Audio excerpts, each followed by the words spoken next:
Shalom pemirsa HCBN Indonesia semua, dimanapun kita berada sekarang. Kita patut bersyukur kepada Tuhan karena kita masih dilindungi, kita masih dipertemukan lagi untuk kita bisa bersama-sama menikmati wejangan firman Tuhan di dalam buku Bersama Tuhan di Waktu Fajar.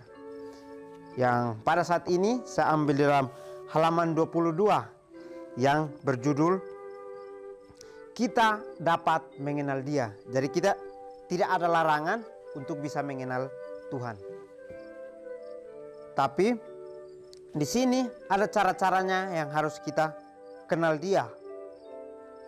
Dan kita akan mengertinya di dalam bacaan kita. Jadi mari kita masuk kepada bacaan kita.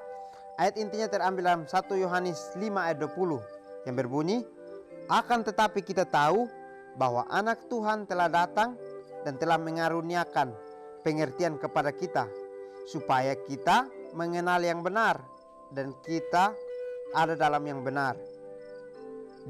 Di dalam anaknya Yesus Kristus, Dia adalah Tuhan yang benar dan yang hidup yang kekal."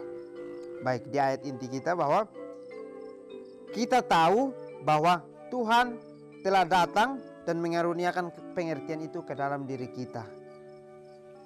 Sebab itu supaya kita yang mengenal benar itu, kita dapat berada kebenaran itu dengan melakukan sesuatu perubahan supaya kita bisa berada kebenaran itu. Dan kita juga berada dalam Yesus Kristus sebagai anak yang tunggal yang datang untuk menebus dosa kita, supaya kita bisa kembali melakukan pertobatan itu, dan di dalam Dia yang adalah Tuhan yang benar dan memiliki hidup yang kekal. Jadi syarat untuk kita mengenal Dia itu adalah kita harus tinggal bersama dengan Dia secara garis besarnya. Jadi Dia hanya mengajak kita untuk kita mengendalikan Dia dengan cara kita tinggal bersama dengan Dia, supaya kita bisa memiliki buah yang sama seperti Dia. Tuhan tidak pernah meminta kita mempercayai tanpa memberikan bukti yang cukup atas nama iman kita didasarkan. Jadi Tuhan tidak meminta kita untuk percaya begitu saja, tapi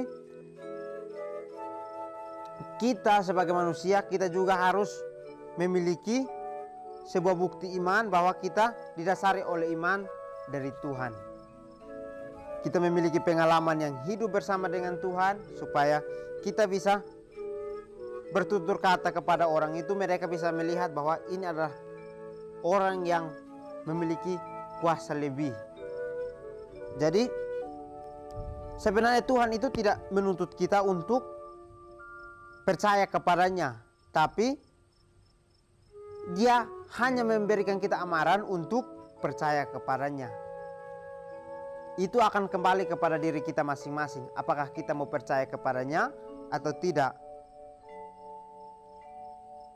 Oleh sebab itu, hidup tanpa iman itu kita bukan didasari oleh hal mengenal Tuhan. Tapi kalau kita ingin mengenal Tuhan, berarti kita melakukan sesuatu fondasi iman supaya kita didasari fondasi yang kuat, supaya kita bertumbuh itu ada maknanya. Adanya Tuhan, tabiatnya, kebenaran firman-Nya, semuanya telah diteguhkan melalui kesaksian yang menarik pikiran kita. Dan kesaksian semacam ini berlimpah-limpah adanya. Namun demikian Tuhan tidak pernah menjauhkan kemungkinan bimbang. Jadi sesuatu dalam perjalanan kita akan merasanya adanya bimbang. Dimana kalau kita mengikuti Tuhan juga, kita akan merasakannya adanya kebimbangan. Kita akan melihat bahwa ini mungkin bukan menurut Tuhan, tapi pikiran kita yang berpikir sejauh itu. Bukan karena Tuhan yang mengirimkan kita cobaan. Tapi pada saat kita mendapatkan cobaan itu dan kita bimbang, kita mengerti bahwa Tuhan juga mengizinkan itu untuk terjadi. Disitulah kita akan ditentukan dua pilihan, apakah kita ingin untuk berjalan bersama dengan Dia atau kita ingin berjalan sesuai dengan kemauan kita. Jadi kebimbangan yang kita hadapi itu dalam pikiran kita harus kita selalu tanamkan bahwa sebelum kita melakukan tindakan, kita harus meminta dulu terlebih kepada Tuhan supaya kita diberi hikmat untuk menentukan itu sesuai dengan apa yang dikehendaki Tuhan. Iman kita harus dialaskan atas bukti, bukanlah di atas pertunjukan. Jadi di sini katakan bahwa iman itu harus dialaskan atas bukti, atau iman itu harus memiliki pengalaman yang seutuhnya berjalan bersama dengan Tuhan. Tapi iman itu bukan sebuah pertunjukan yang harus kita tunjukkan kepada orang, di mana kita ingin menunjukkan bahwa saya menyembah Tuhan dengan cara kita melakukan sesuatu yang kita ingin supaya orang itu melihat adanya Tuhan. Tapi tanpa kita sadari, kita sedang melakukan sebuah contoh yang tidak benar, di mana kita mengikuti akan kedagingan kita dengan cara kita pancarkan pertunjukan itu. Sebab itu dikatakan di sini bahwa iman itu adalah sebuah pengalaman atau sebuah bukti yang harus kita miliki. Kalau kita memiliki bukti, berarti kita memiliki iman yang kuat, kita memiliki fondasi yang erat supaya kita terus bertumbuh bersama dengan Tuhan. Orang-orang yang ingin bimbang mempunyai kesempatan untuk itu, sedangkan orang-orang yang sungguh-sungguh ingin mengetahui kebenaran akan memperoleh banyak bukti atas mana mereka diletakkan iman mereka. Baik, di sini jelas ya dikatakan bahwa orang-orang yang ingin bimbang mempunyai kesempatan itu. Jadi kalau kita merasa bimbang, kita tidak meminta Tuhan untuk memberikan kita hikmat, berarti kita adalah orang-orang yang ingin kebimbangan itu hadir dalam kehidupan kita, atau kesempatan itu ada dalam diri kita. Tapi orang-orang yang sungguh-sungguh ingin mengetahui kebenaran, maka mereka lebih memperoleh bukti-bukti atas mana iman itu diletakkan kepada mereka. Jadi orang yang sungguh-sungguh ingin memiliki iman dan tidak bimbang, berarti orang-orang yang sungguh-sungguh untuk mengetahui kebenaran itu. Jadi saat ini kita boleh menjawab masing-masing dalam hati kita, apakah kita masuk dalam orang-orang yang ingin kebimbangan itu kita dapatkan, atau orang-orang yang sungguh-sungguh ingin mengetahui kebenaran itu. Jadi semuanya itu diberikan kita pilihan. Kita sendiri yang menentukan, kita sendiri yang berjalan. Kalau kita ingin menentukan hidup kita bersama dengan Tuhan, maka semuanya harus seutuhnya berjalan bersama dengan Tuhan. Pada saat kita menentukan sudah berjalan dengan Tuhan, jangan pada pertengahan perjalanan kita merasa bimbang, kita kembali lagi mengikuti akan keinginan kita. Tapi terlebih dahulu kita meminta kepada Tuhan sebelum kita bertindak. Alkitab membukakan kebenaran itu dengan kesederhanaan dan dengan satu penyesuaian yang sempurna terhadap keperluan-keperluan dan kerinduan hati umat manusia yang telah menunjukkan serta memikat pikiran orang-orang yang paling tinggi budi bahasanya, sementara orang-orang yang sederhana pikirannya dapat menyelidiki jalan keselamatan itu. Di sini menarik ya, dikatakan bahwa Alkitab membukakan kebenaran dan itu dengan kesederhanaan, dan dia menyesuaikan kesempurnaan itu dengan keperluan-keperluan hati umat manusia. Jadi Alkitab itu memiliki makna-makna tersendiri kepada pengertian setiap orang. Tidak dipaksakan dengan berbudi bahasa tinggi atau dengan berbudi bahasa yang kurang memadai. Tapi di sini dikatakan bahwa dengan kesederhanaan Alkitab mengajarkan kepada kita untuk dapat menyesuaikan kesempurnaan itu dalam kehidupan kita yang rindu untuk hati kita diubahkan dan bisa memiliki kesederhanaan kehidupan itu dalam Alkitab dan diri kita. Jadi yang telah menakjubkan serta memikat pikiran orang-orang yang paling tinggi bahasanya, sementara orang-orang yang sederhana pikirannya dapat menyelidiki jalan keselamatan. Jadi orang yang memiliki tinggi budi bahasanya, dia akan seringkali untuk mengikuti apa yang dia pikirkan, bukan seperti orang-orang yang sederhana. Orang-orang yang sederhana ini akan selalu mempunyai pikiran untuk mencari hal yang benar dan jalan keselamatan di dalam Alkitab. Mereka akan terus selidiki keselamatan itu supaya mereka mengerti bahwa apa sih artinya iman untuk selamat itu. Dengan contoh orang-orang yang sederhana ini, kita bisa ambil pokok pemikirannya bahwa kita harus sama seperti mereka. Kita harus terlihat bodoh di depan orang yang berbudi bahasanya tinggi. Kita akan dilihat oleh orang-orang yang berbudi bahasa tinggi itu. Mereka melihat kita adalah hal-hal yang patut mereka tindas kepada kita. Tapi kita harus mengerti bahwa sederhana bukan sederhana tentang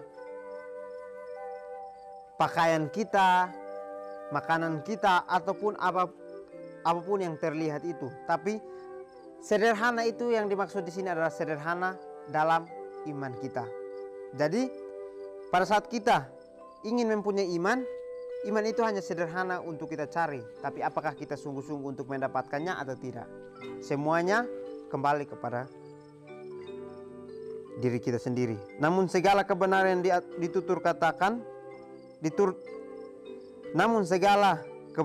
dituturkan dengan sederhana ini mencakup hal-hal yang begitu tinggi, dengan jangkauan yang begitu jauh dan melampaui kuasa daya pengertian manusia, supaya kita dapat menerimanya hanya karena Tuhan telah menyatakannya.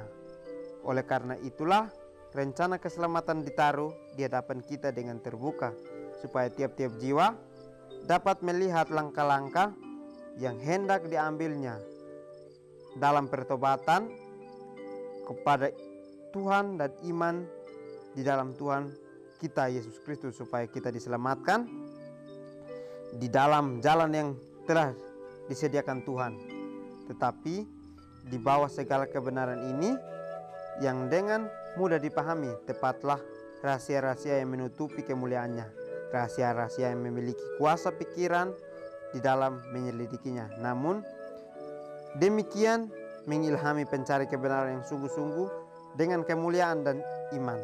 Semakin diselidikinya Alkitab, semakin dalam keyakinannya bahwa itulah firman Tuhan yang hidup, dan pertimbangan manusia tunduk di hadapan kenyataan kemuliaan ilahi. Baik, di dalam buku Kebahagiaan Sejati halaman 122 dan 121 dan 122 ini terus menguatkan kita bahwa orang yang sederhana untuk mencari Tuhan adalah orang-orang yang ingin untuk bertumbuh bersama dengan Tuhan, ingin untuk bisa diselamatkan oleh Tuhan. Sebab itu mereka berusaha dengan sungguh-sungguh, dengan kesederhanaan mereka datang kepada Tuhan. Seutuhnya mereka serahkan diri mereka kepada Tuhan, supaya mereka bisa memiliki iman atau pengalaman bersama dengan Tuhan itu. Jadi apakah kita semua ingin supaya mengenal Dia dengan cara kesederhanaan untuk kita menyelidiki Alkitab itu, supaya kita mengerti apa makna keselamatan itu. Jadi marilah kita untuk terus berusaha menyelidiki akan keselamatan itu dalam Alkitab, dan dengan kesederhanaan pemikiran kita bisa memiliki iman yang sungguh-sungguh untuk terus mencari, dan setiap hari kita boleh bertumbuh dan memiliki iman yang baru setiap hari dalam pertobatan kita. Jadi pertobatan kita itu adalah pertobatan diri kita yang dijauhkan dari keinginan dan juga dosa-dosa kita. Jadi biarlah kita semua dapat mengenal Dia dengan cara kita harus tinggal di dalam Dia, dan kita juga harus memiliki kesederhanaan dalam menyelidiki akan firman Tuhan. Pada saat kita sudah menyelidiki firman Tuhan, kita dikuatkan oleh firman Tuhan. Jangan kita salah gunakan firman Tuhan itu dengan cara kita ingin supaya orang lain juga mengikuti dengan cara kita. Tapi marilah kita memberikan contoh dengan kehidupan kita sehari-hari. Orang bisa melihat kepada kita bahwa iman itu hadir dalam diri kita, sehingga bisa merubah mereka dengan cara tingkah laku kita. Tapi kalau tingkah laku kita masih sama seperti dunia, maka orang itu akan melihat kita hanya memiliki badan di dalam orang Kristen, tapi pikiran kita masih sama seperti mereka. Jadi marilah kita mengenal Dia dengan cara kita melakukan pertobatan, tinggal di dalam Dia, dan kita memiliki kesederhanaan dalam melakukan pencarian iman. Jadi biarlah ini dapat menguatkan kita. Biarlah hari lepas hari kita terus berusaha untuk mengenal Dia, dan kita terus berusaha mencari akan keselamatan dalam Alkitab itu, supaya kita hidup lebih hari hanya lebih dekat kepada Dia. Biarlah firman ini dapat saya sampaikan dan saudara-saudara semua bisa mendengar, dan saudara-saudara semua dan saya boleh dapat diubahkan hati kita hari lepas hari. Biarlah ini saya bawakan di dalam anak-Mu Yesus. Saya berdoa, amin. Terima kasih, Tuhan Yesus memberkati.